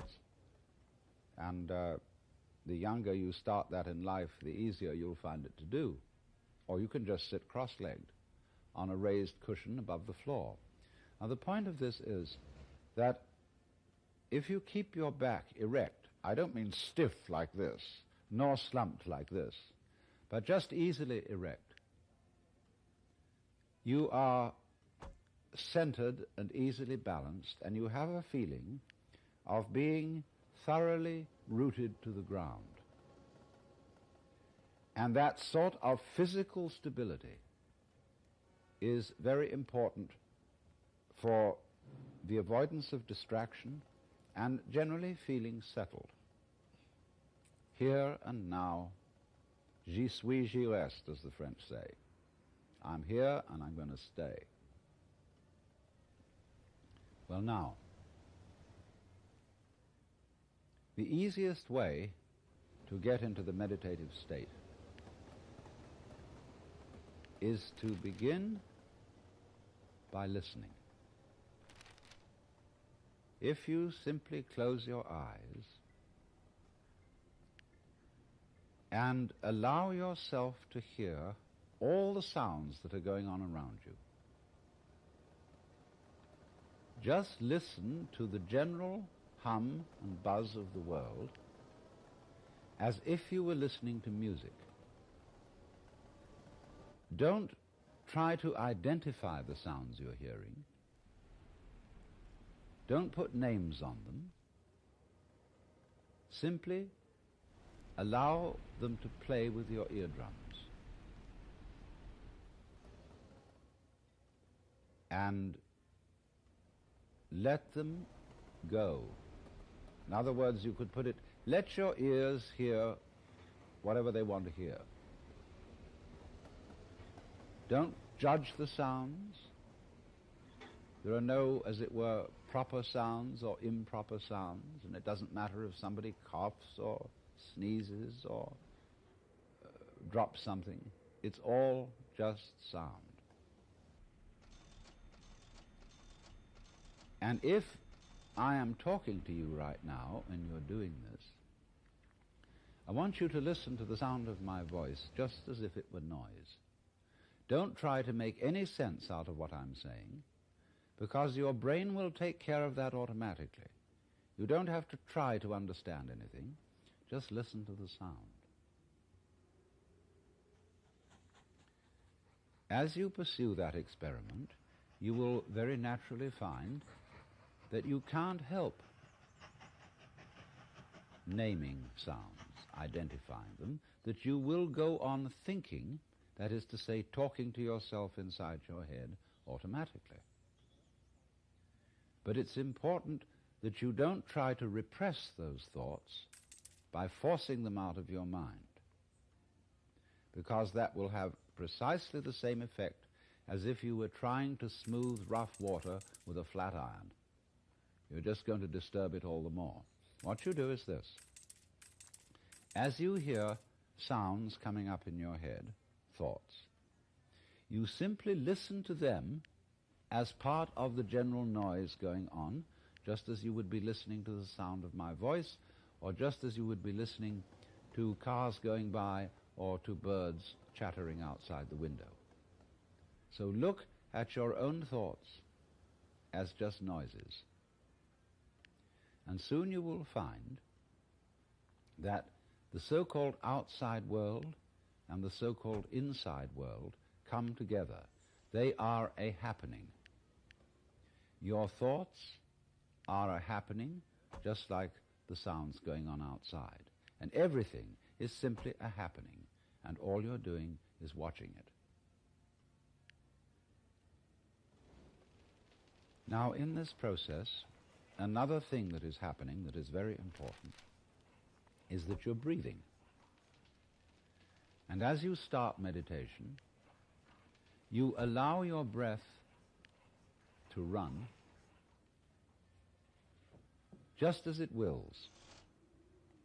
In other words, don't do at first any breathing exercise, but just watch your breath breathing the way it wants to breathe. And notice a curious thing about this.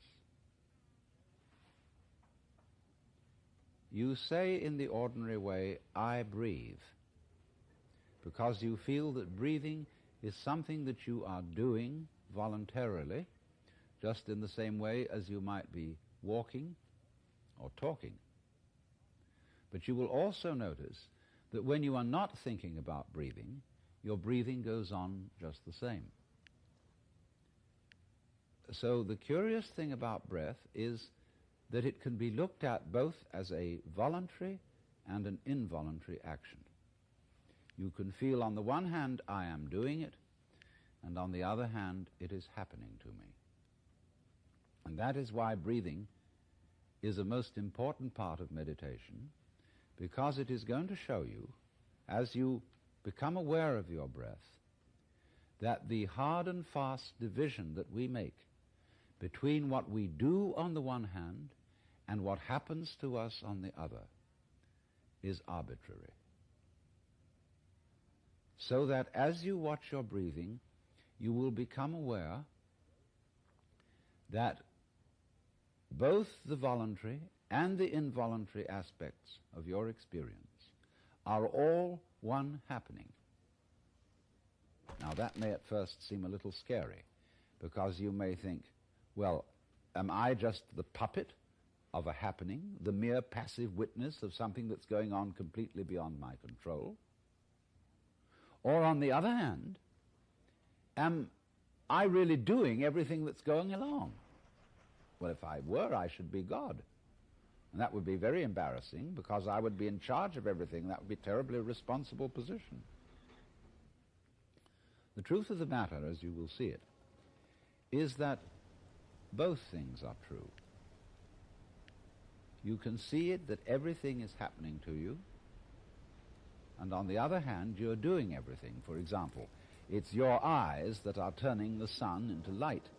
It's the nerve ends in your skin that are turning electric vibrations in the air into heat and temperature.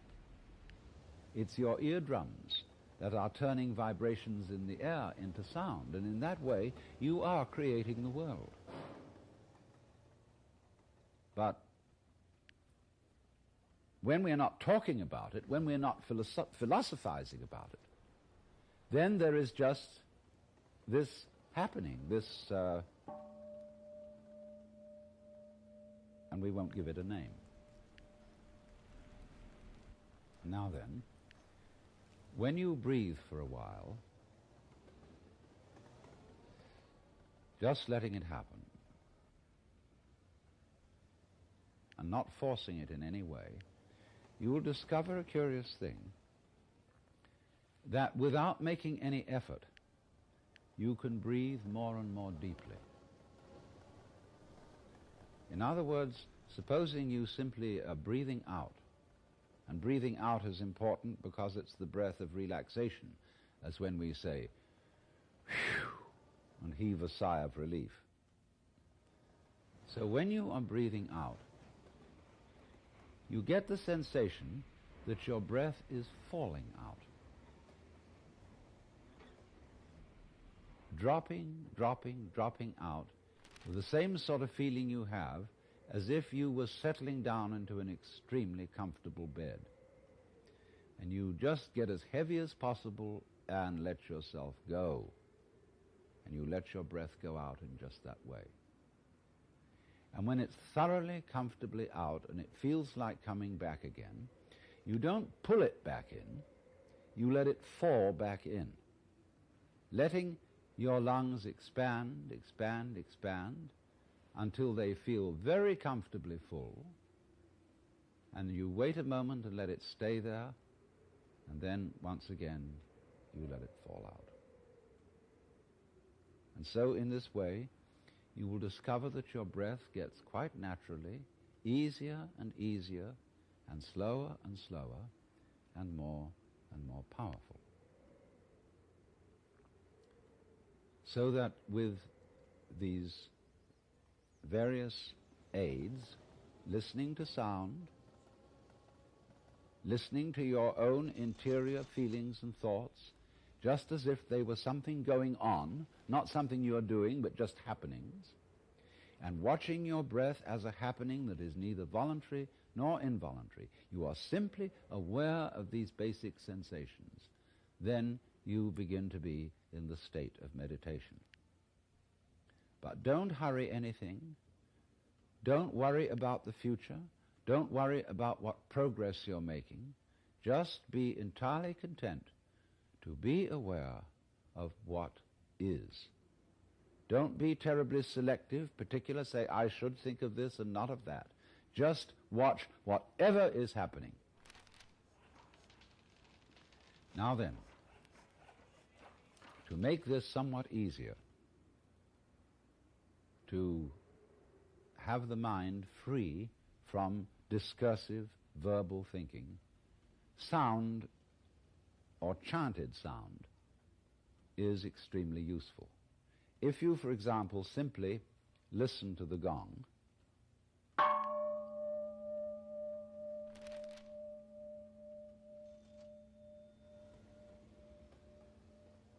and let that sound be the whole of your experience. It's quite simple. It requires no effort.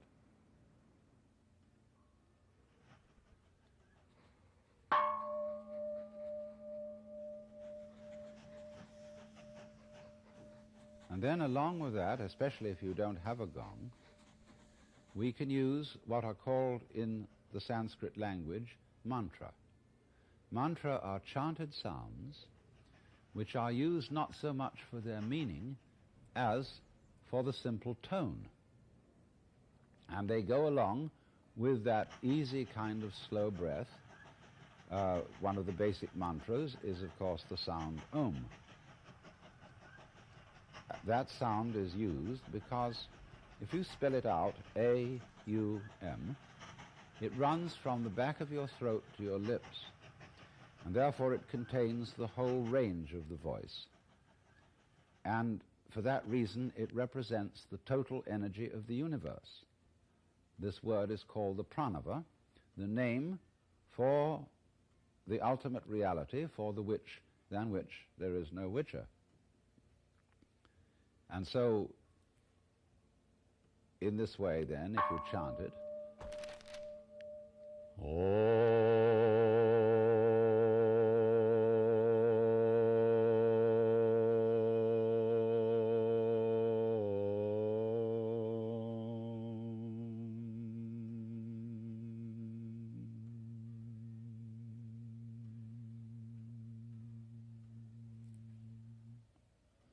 and it's varied like this.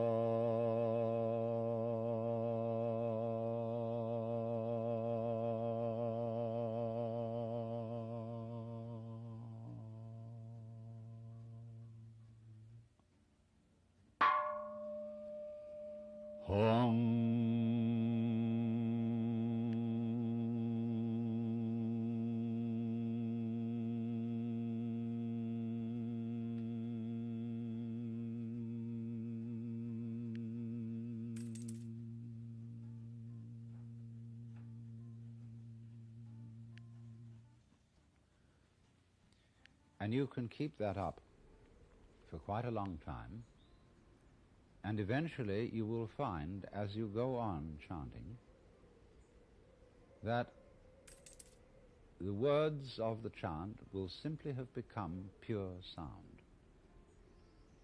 And you won't be thinking about it. You won't have any images about the sound going on in your mind. You will simply become completely absorbed in sound, and therefore you will find yourself living in an eternal now in which there is no past and there is no future and there is no thing called difference between what you are as knower and what you are as the known, between yourself and the world of nature outside you. It all becomes one doing, one happening. Now, in addition to those slow-moving chants, you may find it, according to your temperament, easier to do a fast-moving one. These have a sort of rhythm to them that is absorbing. Say, a chant that many of you have heard that goes, Hare Krishna, Krishna Krishna, Hare Hare, Hare Krishna, Krishna Krishna, Hare Hare, Hare Rama, Rama Rama, Hare Hare, Hare Krishna, Krishna Krishna, Hare Hare, Hare Rama, Rama Rama, Hare Hare. And it doesn't matter what it means. Actually, Krishna and Rama are the names of Hindu divinities. But that's not the point. The point is just to get with that thing that is running, running, running.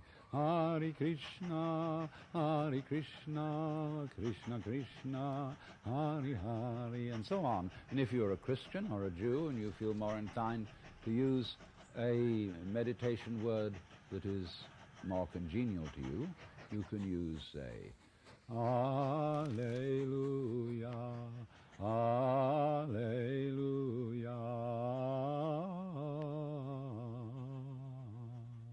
Alleluia,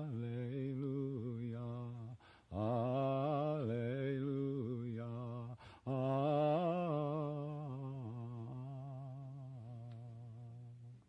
Or if you're a Mohammedan, you can use the Allah, the name of God. They have a way of doing it, you know, which gets very exciting. Goes, Allah, Allah, Allah, Allah, Allah, Allah, Allah, Allah, Allah, Allah, Allah, Allah, Allah, Allah,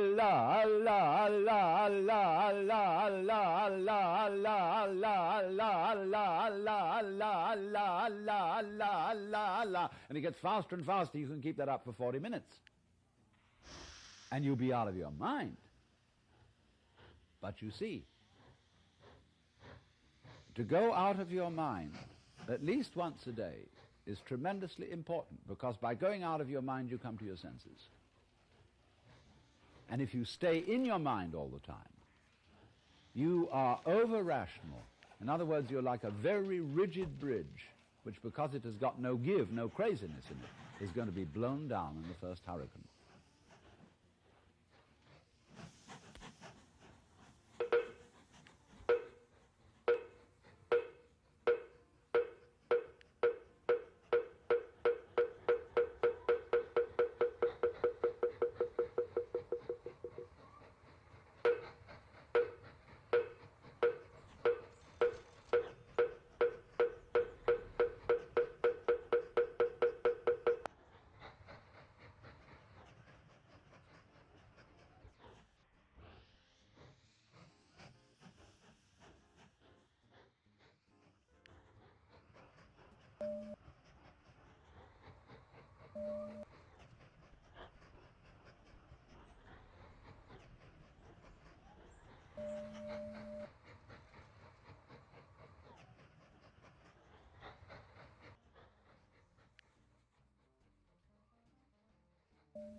Bang bang. I think that thing has another problem loading.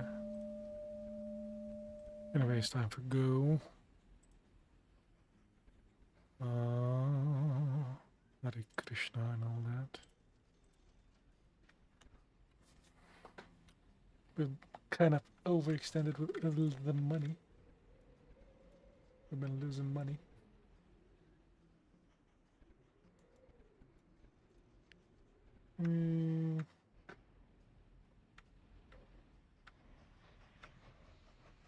We'll fix it tomorrow or, you know, next time.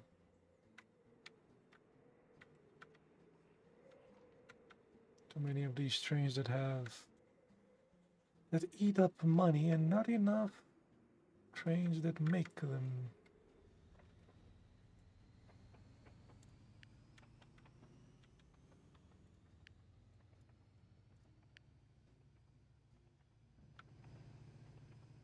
one eats oil.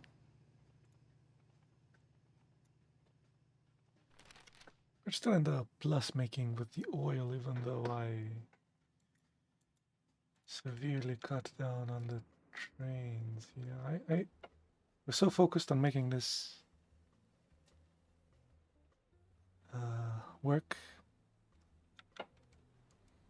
Yeah, this is where I'm losing. I'm losing money. The oil business, or the oil coin. Yeah. Made this as efficiently as possible and put these money guzzling locos.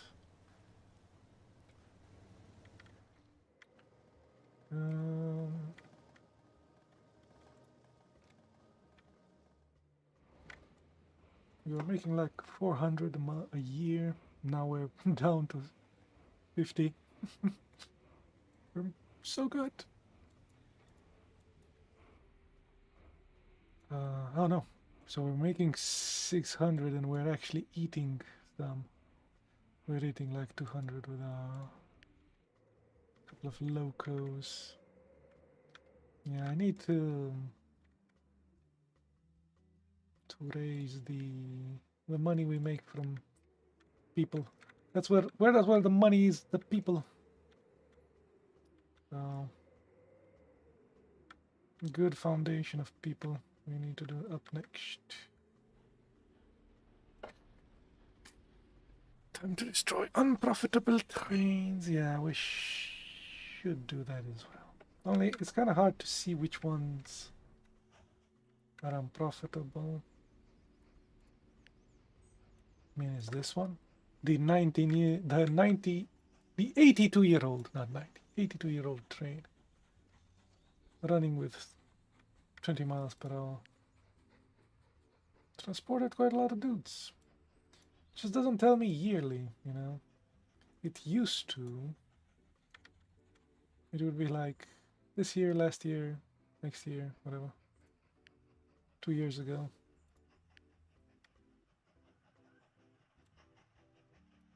So you would know. Now you only have this general thing here.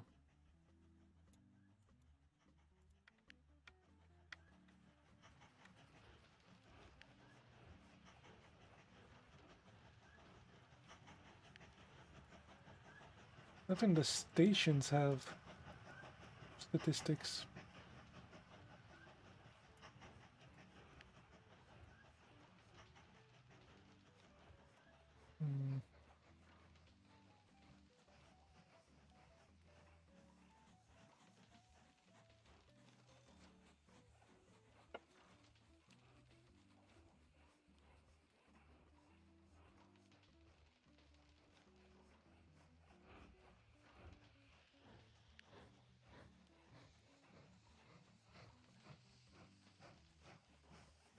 It does show some money on them, but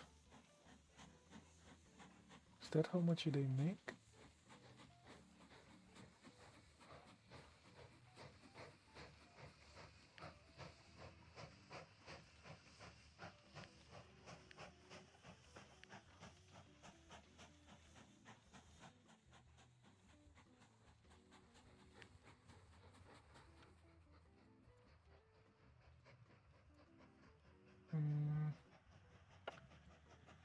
They might be losing efficiency as well because they're old, and I'm not going to know it. Might need to replace.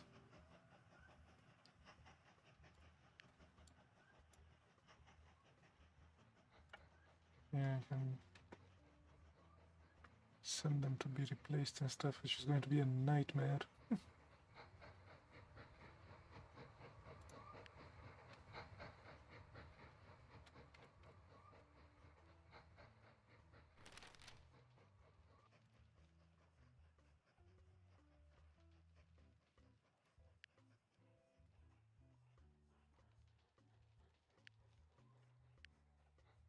Time to go.